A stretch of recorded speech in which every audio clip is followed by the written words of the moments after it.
Bonjour, mon histoire aujourd'hui s'intitule « Déménager ».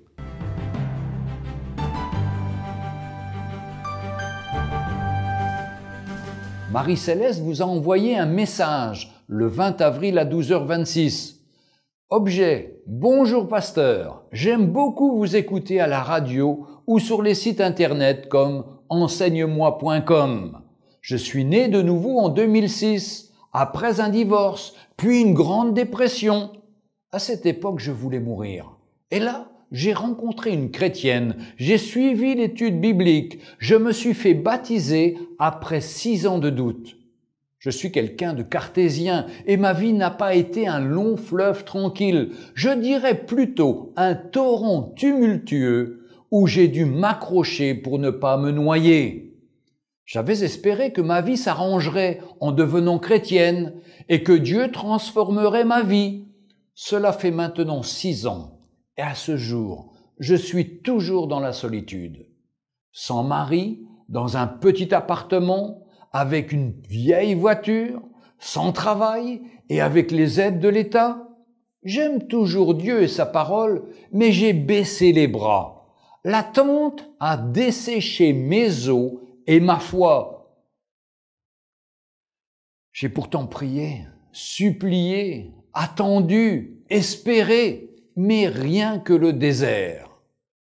Je pense que cela vient de moi, quelque chose qui cloche, mais quoi? Pasteur, merci de me répondre si vous avez le temps. Marie-Céleste Martin. Chère Marie-Céleste, après avoir lu votre lettre, j'ai un conseil à vous donner. Déménagez. Je vois que Marie-Céleste demeure dans la rue des Plaintes. J'y ai moi-même habité quelque temps et jamais je ne me suis bien porté. L'air était malsain, la maison était malsaine, l'eau était malsaine, les oiseaux n'y chantaient jamais. Et moi-même, j'étais triste et de mauvaise humeur. Mais j'ai déménagé. Je suis allé habiter rue de la Reconnaissance. Et depuis lors, je me porte bien. Ma famille aussi. L'air y est pur, l'eau y est pure, la maison est saine et exposée au soleil. Les oiseaux chantent et je suis heureux du matin au soir. Eh bien, si j'ai un conseil à vous donner, c'est de déménager vous aussi. Il y a beaucoup de maisons à louer dans la rue de la Reconnaissance. Et si vous voulez y venir, je suis sûr que vous y serez transformé. Et je serai moi-même très heureux de vous avoir comme voisine. Et vous verrez que même dans un petit appartement de la rue de la Reconnaissance, vous aurez toujours assez de place pour accueillir diverses personnes. Votre vieille voiture aussi sera toujours une grande aide pour tous ceux que vous transporterez avec joie et vous trouverez rapidement une bonne santé. Réfléchissons plus souvent aux multiples dons que Dieu nous a faits, plutôt que de nous lamenter sur ce qui nous manque ou sur ce qui ne va pas, efforçons-nous de faire le compte de ses bienfaits. Nous ne pourrons que confirmer « Dieu est amour ».